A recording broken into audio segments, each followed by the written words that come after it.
Hello, my name is Michelle Pesantes, also known as Ashton Blaze Peterson, and I am here to talk about life changes and perseverance.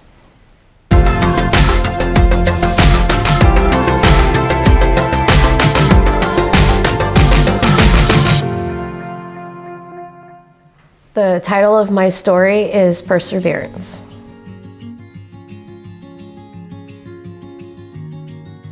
Well, how did you get started in drag? Actually, Dominique and Shalita.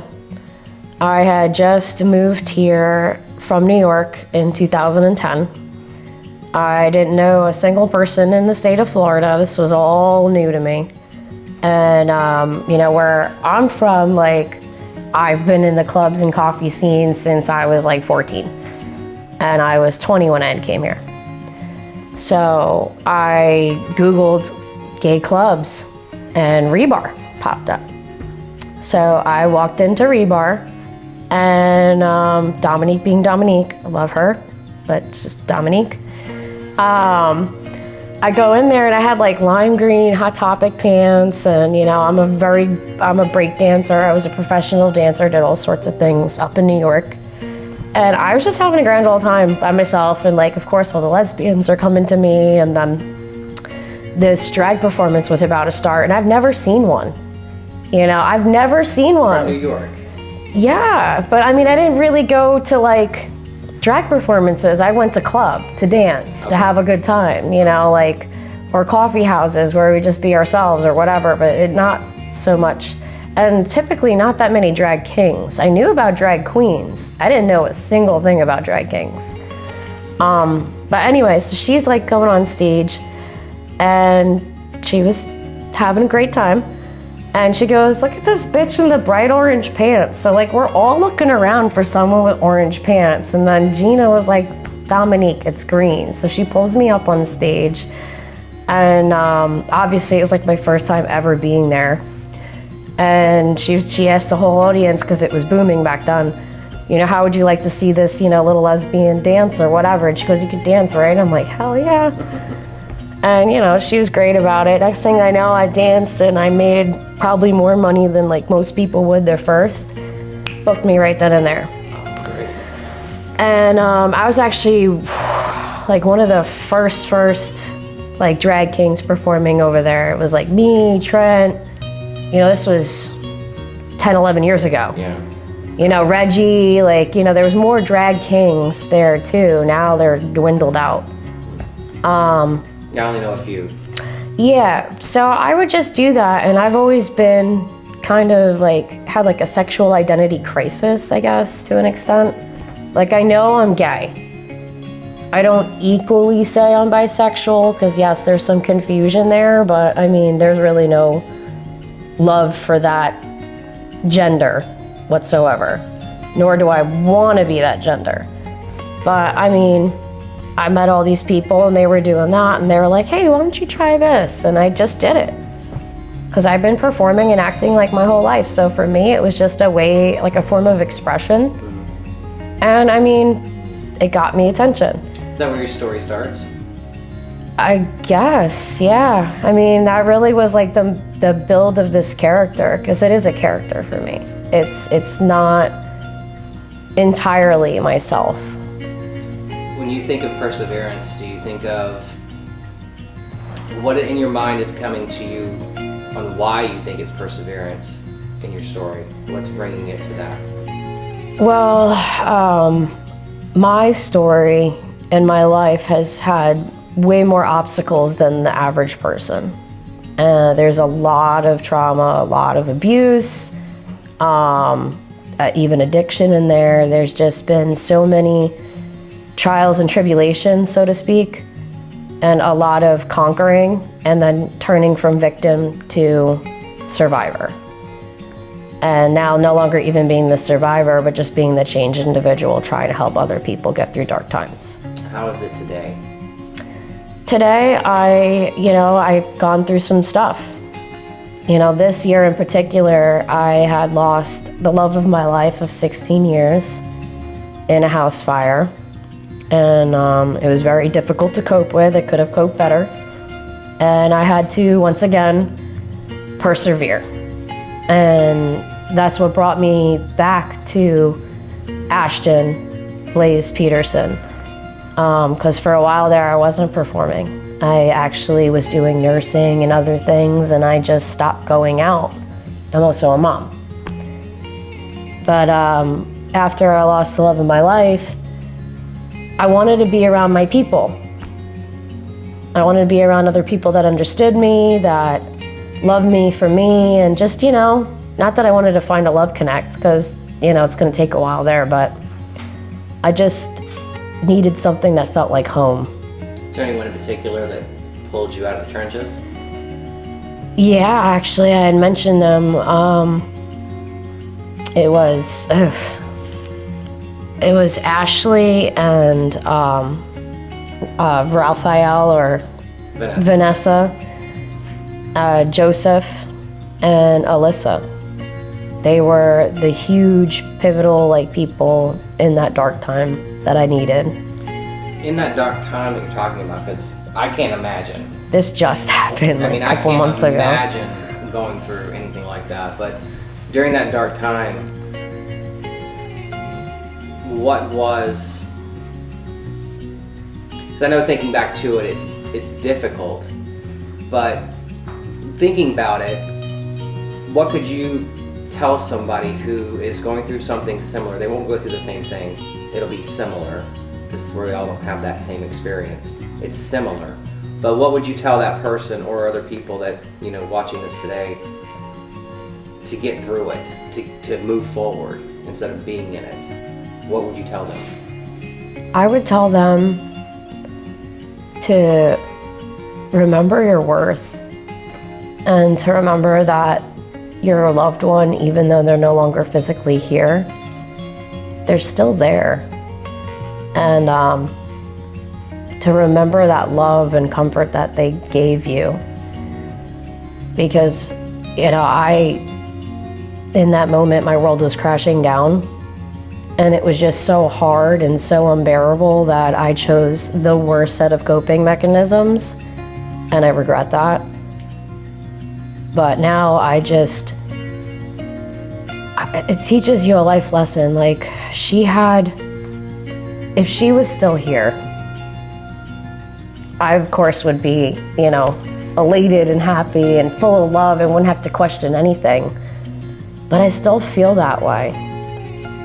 I just had to go through the motions and remember what she did for me and how she made me feel, and knowing that she loved me so much and wouldn't want to see me in pain. And I totally get that. I wouldn't want that for anyone.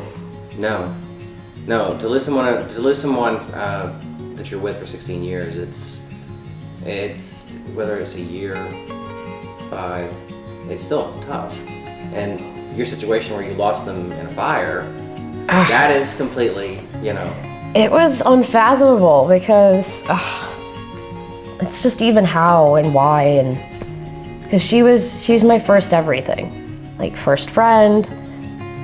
She was the biggest pivotal moment in my life. We had met in high school. She was a super senior, so technically it was statutory, but it was totally consensual, and New York is a lot different than Florida, so it's okay. Yeah. But she helped me so much. I was that lost and lonely, abused girl that didn't know my face from my ass, so to speak. And I was crying out for help, and she was the first person that actually made a difference. Loved me for who I was, taught me to be the woman I am today, because my parents were not there for me. I did not have the family. I didn't have any support at all. None. How was the time when y'all had met and things were going along? How was your life?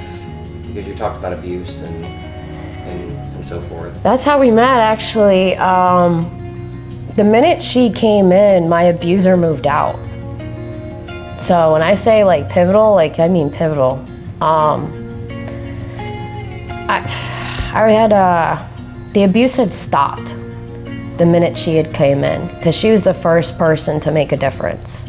I was a child being abused with CPS, and both parents had their charges and their own forms of abuse. And the school systems tried, CPS tried, everybody made it worse. But the only person that actually made a difference was Christina. And she came in, she stood up for me when nobody else would, or nobody else could. And people started listening, and court and everything started to go quicker.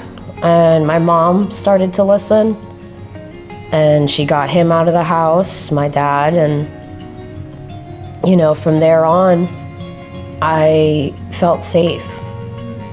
I felt secure. I felt like I could actually talk to people. Because I didn't have friends growing up. I didn't have any. I was too afraid and too ashamed and just, ugh. Well, now your world is probably filled. It is filled, you know, but I feel like a huge part of it's missing. Well, today, having all this knowledge, what would you tell yourself back at that age to help yourself? To hold on, you know, just, I don't think you could really tell your past self something about your future self. No, I don't think it could, but any type of advice to direct that meaning for somebody in that moment, whoever's watching this and going, and aha, taking that advice to tell your old self something. Okay.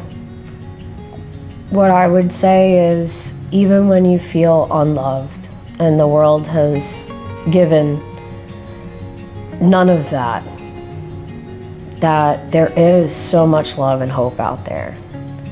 And you can break the chain of abuse. And, you know, I know for me, I thought for most of it, I felt like I deserved it in a sick way. Because that's just what I was used to. But just to treat your body the way you've always wanted to. Like, give your love, turn it inwards. You know, instead of just giving love outwards all the time, which is very easy to love somebody else, to turn that love inwards. To love you for who you are.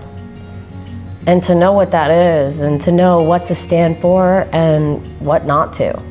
Are you living that truth today? I am. Are you still struggling to it? There's moments I struggle. You know, I'll be honest with that. I'm not always like a confident, strong woman, despite, I don't know, there's a lot of strength there. I'm not perfect. You know, for self-care can be very difficult. But I know I'm worth it, and that I'm a great person, and you know, I love a lot of people, and I can love myself for who I am today. You said you had a kid? Yes, I do. That's number one. She's always number one. You know, she can bring she can bring the brightest light in the most darkest of places. That is for sure. Would you say it's helped having the child? I would say that it has been beyond a God-said blessing. Would it be, I don't want to sound insensitive, but you lost the love, but you gained the love. Yeah, I more so strengthened. I would use the word strengthened, because my daughter is the most powerful love I've ever received, more so than even my partner, because that is a bond between a mother and a daughter is just, or at least me and my daughter is unconditional. I've heard that from I don't have a child, but I've heard that from mothers and fathers. That love is completely different. Oh yeah. Than anything else in the world. It really is, because there isn't anything I wouldn't do for her. My daughter, it's just, I don't know. In any moments when I think that I can't or I won't make it through, like I have such an extra motivation and profound love that even when I'm in doubt or I'm struggling, I'll know I'm gonna get through it regardless because I want what's best for her. Exactly. When did you notice that you were persevering? When did I notice? Like, Had to be an aha moment. I mean, I've had plenty of aha moments. I'm just trying to okay. My aha moment number one was my daughter, the birthing of my child. That was an aha moment. That was also like a grown-up moment because I was a child, kind of, not really. I was 21, pregnant, but gave birth at 22, but I was still like a grown-up child. I didn't know what I was doing. I had this beautiful baby that I can't believe I just made, and I didn't know how to feed her, clean her, none of that. And it's not simple. But that was my first aha moment. My second aha moment was nursing. I redirected all of that inside of me because I've always kind of been the nurturer. I guess because I desperately needed that for myself, so I outwardly gave it to other people. And I just love to do it, but I had put myself through first as a CNA, like night school to take my certification with that, start at the bottom, do like the scut work of nursing, and really see if that was the right field. And then I started working at Lawnwood and agency and different outpatient treatment centers. I even worked COVID. And I did become an LPN and working to be an RN. Nice. But that was my second aha moment. Because it's like, even me, someone that didn't know if they'd live to 15 or 16 or 18, made it. And you persevered. Yeah, I persevered. Like, I didn't think I would, live long enough to even tell a story or have a child or have a love or have a career. Then I've also witnessed losing things too. It's just, the thing is, yeah, we have things for however amount of time that I believe in God. Not like, the biblical God that like condemns. I believe that God loves everyone and he loves me for who I am. And I believe he loves everyone just the way they are. But my God, however long that God gives us things, whatever timing that is, because it's not my timing, we should appreciate it. We shouldn't have to witness a great loss to be appreciative and grateful for what we have right now. Because if if I could go back or if I could do this, instead of that, just say I love you. Even when you're mad, even when you're sad or angry, just let the person that you love them, because you never know when it's the last day. Do you have any regrets? Oh yeah, I got regrets. I'm coming to peace with them, but I've got regrets. My biggest regret, I guess with this particular, especially with Christina, was not answering the phone. I was harsh. Or telling her I'd call her back, thinking that there was one more time, and there wasn't. And then there was, of course, choosing self-mutilating behaviors or addiction instead of recovery or, proper treatment. I do regret that, but at the same time, I wouldn't take any of it back, because I don't believe that anything that I've been through or anyone goes through, I think we're all meant to go through something for a reason, because it helps someone else. Like, there is a purpose behind it. And I don't know what that purpose is, and I'm not meant to know until it happens. I totally get you on that one. Is there anything that you could give advice on for going through the loss of a loved one,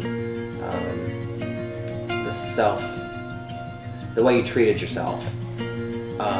afterwards, during. Is there any advice you could give to anyone on waking up? Okay. Yeah. For waking up in general, speak up. You know, I'm that person, like, I'm fine. Like, I'm dying inside. I'm screaming. The walls and everything feel crushing me. But I'm okay. I'm like lying. So my biggest thing is speak up, be honest, be vulnerable, break down in front of people you trust. Because if I would have allowed myself to do that, I wish I would have done it sooner. Because the vulnerability and the feeling of my feelings and dealing with the pain head on, it was the only way that I can change and get through. Because there's only so much you can hide or numb or run away from before the problem is right there in front of your face.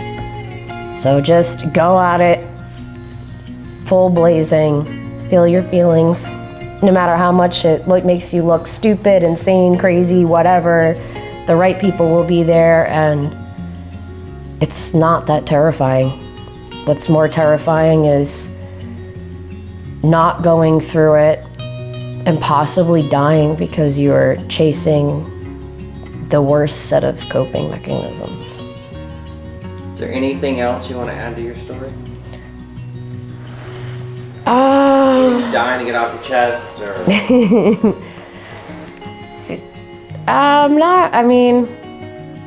For me, it's just find your happy place. You know, be okay with not being okay and be okay for being okay. Just be you. You know, that's what my story and even my performing and everything has done for me. Is it's my outlet. Find an outlet, a hobby, some form of expression. You know, everyone has different little things. For me, it was always dancing and singing and acting. And that's why that was cohesive for me. That when I couldn't speak up about myself, I had to find a way to get it out. So find a way to get it out in a productive way. And you never know, it can change your life, and you could build a career or something and meet awesome people through it. We met today. Yeah. You know, I have a huge family behind me because, you know, who knew that the gay community would be so strong? You know, we're united. And unity. We all came out. No one's hiding in the closets. You know, we're out there. You know, I can honestly tell my child today that every family looks different. Because she asks me about her dad and all sorts of things. But I tell her, you know, sometimes mommies have mommies and mommies. Some have just mommies, just daddies, daddies and daddies, because that's the new norm. And I love it because nobody needs to hide who they are anymore. You could be who you are, whether people love you or not, because the right people who love you will be there, and the ones who don't, well, they're not worth your time. But, you know, there's a bunch of us. It just took a few of us to stand, and now there's thousands, millions of us all out all over the place doing big things. So come out. Definitely. Is there anything else you want me to add before we turn it off? Just love who you are, and don't be afraid.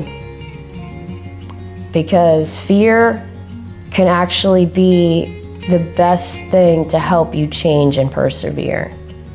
It's usually the pain and the fear that are the scariest, most pivotal moments to a greater future.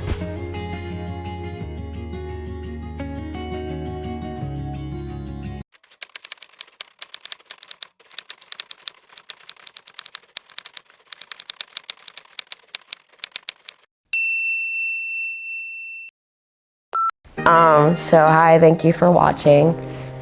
And if you did like what you saw, please like and subscribe. The link is down below and it'll explain everything.